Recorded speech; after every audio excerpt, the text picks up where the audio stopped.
Hello and welcome back. I'm the next Necromancer Erebus. Thank you for joining me. It's lovely to see you all again. I'm going to go straight back into folk magic once more.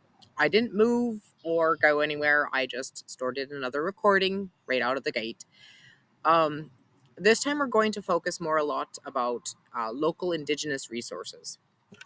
I went ahead and I finished some script for this, so it's a little bit easier for me to proceed with this. This time we're going to focus on that, but I always end up with a bit longer of a video than anticipated. So, for all intents and purposes, I think I'm just going to allow myself to speak about what comes to mind as well as back up some key points that I hope to discuss. This video is going to be broken down into a few different categories, just two, if I recall correctly. Um, I'm just checking my script really quick. I think I'm beginning to realize that there's just no way for me to provide adequate information that I'm satisfied with in less than 15 to 20 minutes. Here's to hoping that viewers can settle down for almost half an hour in order to engage with the materials I'm offering. Sun came out a little bit, so it's a little bit nicer out. I believe that one of the annoyances I experience when I'm viewing or trying to imbibe knowledge through other content creators is that I'm falling short of truly satisfying substance. A lot of content I consume seems to be dissatisfying sustenance. It lacks proper body and materials to fulfill the curiosity that I have in a way that both answers questions and also gives me the core materials that I may need in order to get my feet wet in a particular subject. I intend to find allowances later on to open up a community page here so I can then do polls. I hope to use that data to shape the next videos. In other words, I will offer several choices of subject matter to the community to choose from.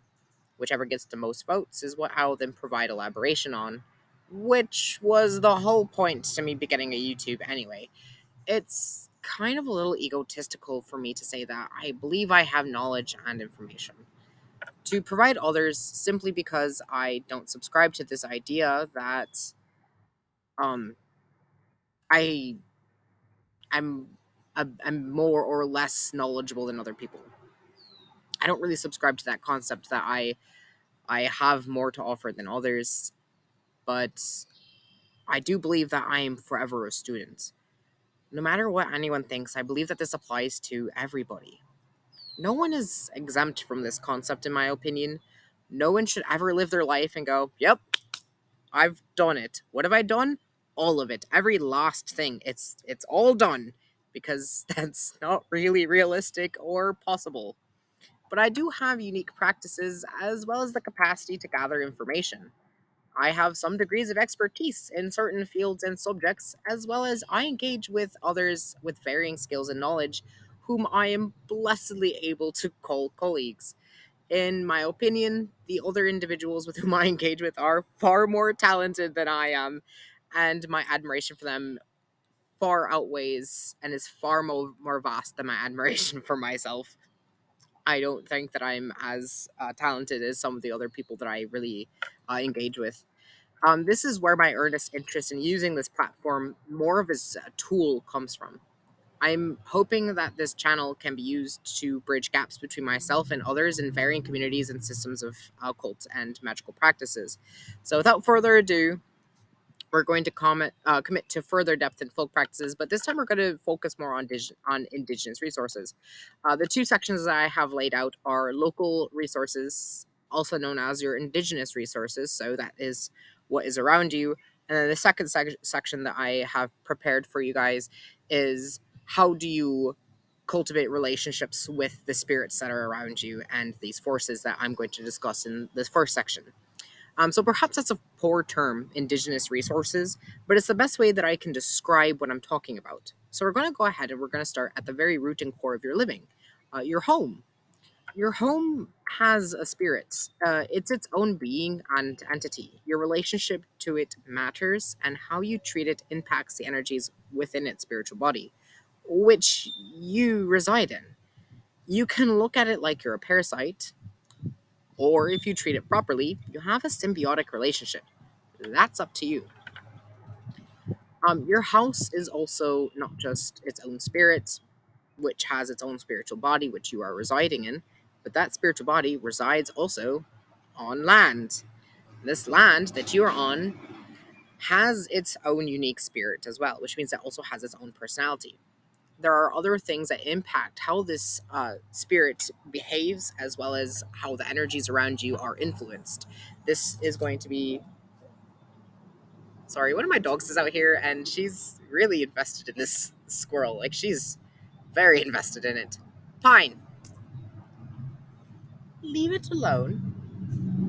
Yes, you are good, but just leave it alone. It's okay.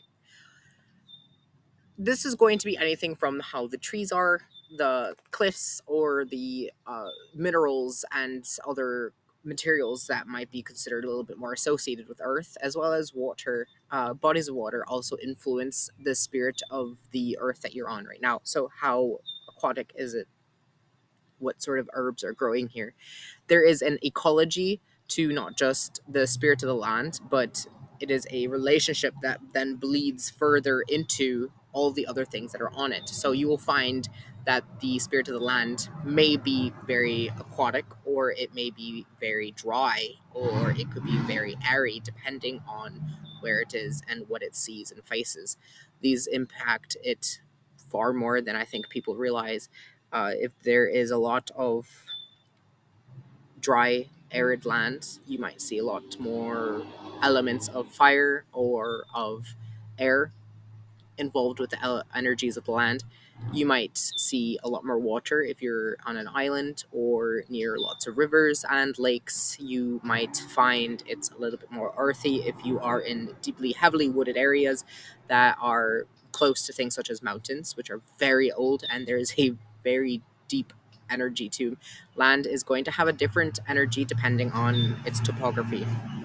Understand that and how it then has a relationship with the rest of the herbs and forces that are around you. I said herbs again.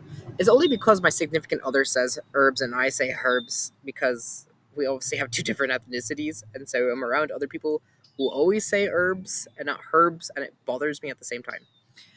So there are then that bleeds into easily the other spirits that are attached to that land. Your herbs, your trees, your waterways, and then not just that, but the other life forms that are reliant heavily upon these other parts of the ecology.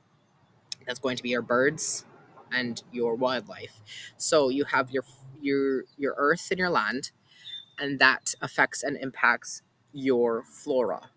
So that's going to be all of the plant matter that is reliant upon the topography that you are around. And then the flora is going to impact your fauna. Those are all spirits that you can engage with. Flora, fauna, and then your raw elements, which everything is reliant upon. Bodies of water have their own unique spirits. Their relationship to the land is unique, as well as their relationship to the herbs and the trees. Different bodies of water are going to inhabit different plants, and that means also different wildlife. So, how does the water impact fish and microbes, as well as waterfowl? And does it provide sustenance for other creatures? Minks or otters. We have beavers up here. We have uh, ducks and geese. There are swans. We also have fishers and birds of prey that rely heavily upon that. So all of those are engaged with the ecology of the energies, not just as images and icons, but also how they engage with us as well. We can form relationships with these birds and these creatures, and their relationship with the forces and energies that we experience are all very closely interconnected. Local animals are also spirits that you can work with. Usually, you can work with them through necromancy. That sounds a little dark, but all things have this cycle of life. How you engage with that cycle of life is very important. Your relationship to all these forces is going to be very heavily reliant upon how you also allow yourself to be a participant in the cycle of life in the area that you are in. Are you a hunter? Do you understand the cycles that the animals that you hunt go through? When are they in rut? When are they birthing? When are they dying? How long do they live? What do they eat? Why do they eat it? when do they have access to certain things, and how have humans or your presence impacted that as a whole? Understanding how well you are participating in with the ecology of your environment will also impact how these other forces and these energies engage with you. You are oftentimes imbibing and consuming energies that are local to you, and they have become part of you as a spiritual body and through your physical body. You are consuming things like me consuming his berries is me taking his energy into my body, and that does impact my spiritual body.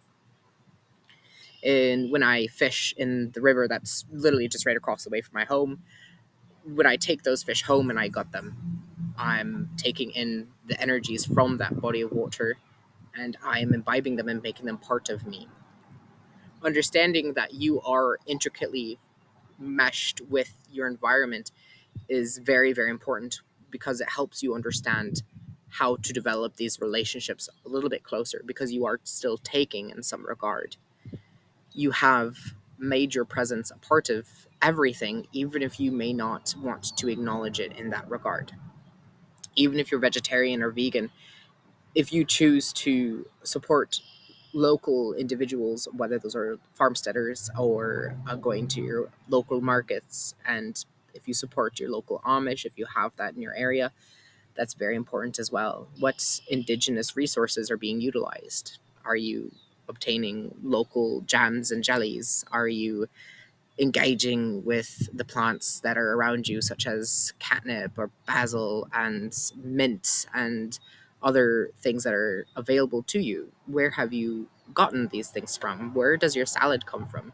Understanding if you are utilizing local forces and energies is very important. It also affects your cardinal directions. So now that we've covered mostly flora and some of fauna, there are ways that these creatures, that these organisms impact your connections to the other elements that are available to you, such as birds. Birds are going to be mostly associated with the elements of air, but also they can flex in and have elements of water.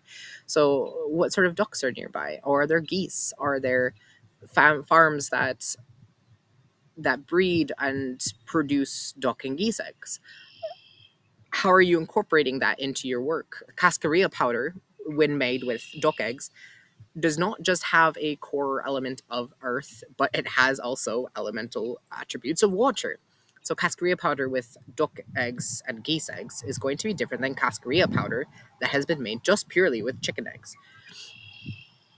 I've been outside for a few hours now, so my allergies are beginning to pick up a little bit, because the wind is always graciously blessing me, because obvious reasons. So it's very nice to be out here. The sun is shining, and the wind is gently caressing everything around me, and it's just wrapping me up very nice and cozily, and I love it. But it also means that it's carrying pollen, so all the plant sex is getting into my nasal passages. Um, so if I sound a little bit nasally now, that's probably why. So then also I want to cover what cycles of life look like in your area. Do you have seasons? Some places don't really experience drastic and impactful season changes, and that may look differently depending on your topographical regions. For me, I experience very cold winters, and I also experience fall, and I experience spring, and I experience summer. Depending on where you are in the hemispheres, that may greatly impact how you have and form relationships with other things. In people in Australia, you may be experiencing things a lot differently than I am right now. Currently, they may be going into their winter phase because it is currently um, June. So that is going to adjust and change according to where you are. And understanding those cycles is very important. Tides are also very much so associated. So, how are you engaging with the lunar cycles as well as the seasons? Having a copy of like a farmer's almanac is actually not a bad idea. It helps understand growing seasons as well as the cycles that are present around you.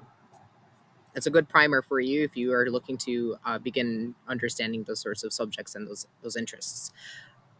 I'm going to make a slight interjection here. I'm probably going to do this one into another second video. So I did in the first video say that I was probably going to do 3 videos in total, but I was going to try to keep it to 2.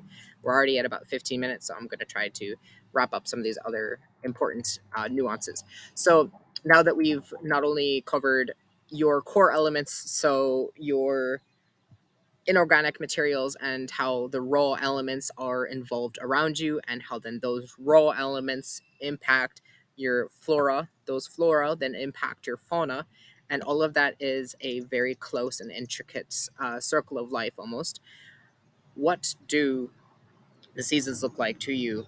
What do the stars look like to you?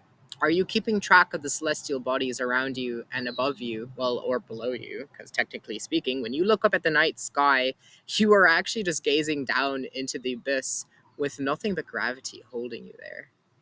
That that's beautiful. So how are you keeping track of that? Does that impact you at all? Are you paying attention to the lunar cycles and the tides, how they fluctuate? And then from there, as your planet, as our planet, haha, I promise I'm from Earth. As everything shifts and rotates and orbits, how has that begun to impact everything else around you? As everything comes full circle, how are seasons impacting the cycles of the creatures that are around you?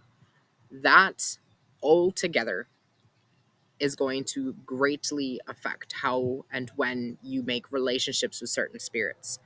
Different times and sequences will impact when you can engage with them and when you should not be engaging with them. When are they in rest and when are they in full bloom and active?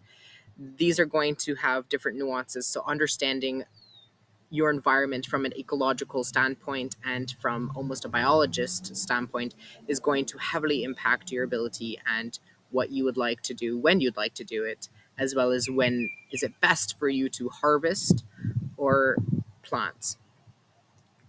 All of this is a good primer for beginning to truly engage with the spirits. So once you have that sort of understanding, then you can start working with the spirits in ways that are going to actually be able to produce something for you.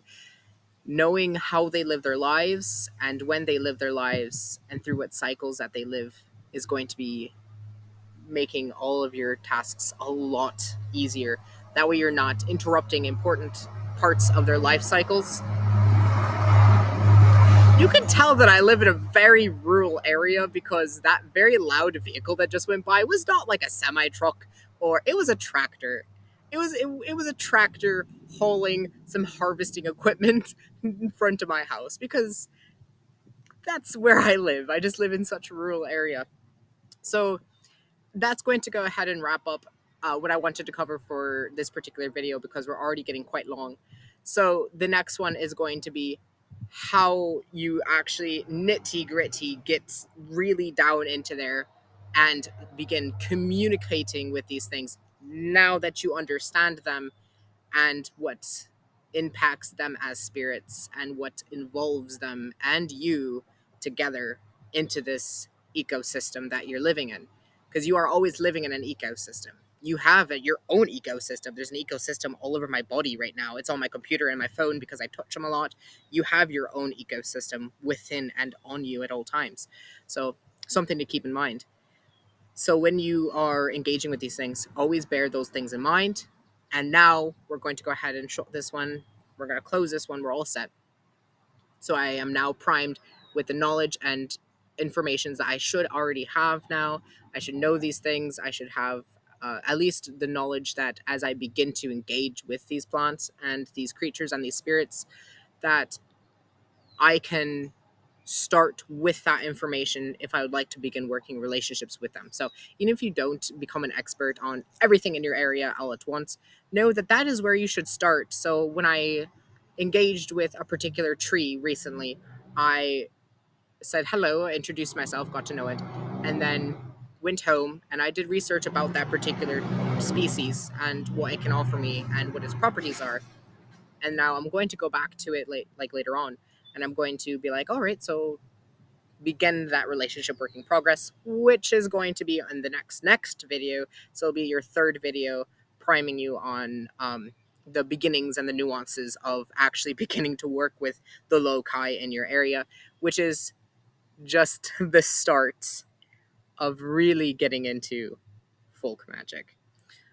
this is going to be the end of that. I'm not going to drag it on anymore. We're at 20 minutes. We're at 20 minutes. Sorry to have drug it on. I still have more that I wanted to go through in this script. So that's all for now. Take care of yourselves, and may your spirits bless you as they see you fit.